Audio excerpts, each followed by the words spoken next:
just share a little bit about your creative journey, where you started and how you came to start painting with me?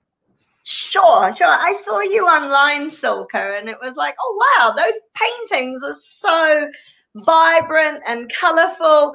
And you were advertising a painting course and to do one of the paintings. And I looked at it, I remember thinking, oh, I wouldn't be able to do that. Like that, that wouldn't be something that would be within my reach or something that I could achieve.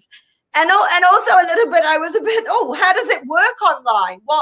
What do you do online? I couldn't quite get my head around that. And I was like, oh, but anyway, I gave it a go and it was amazing. And I'm so happy I did. I've just done so many lovely paintings, and I get so much joy out of creating something and being creative and finishing something and then thinking, oh wow, I did that.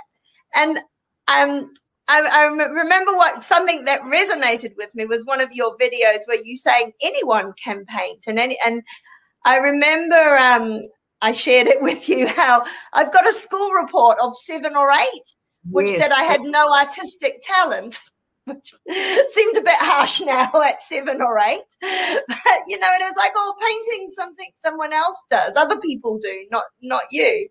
And I'm just so glad that you've introduced painting to me and the things that are achievable, and that actually, you're right, everyone, if you're interested and that's something you want to do, everyone has ability and talent, and it's such a positive thing.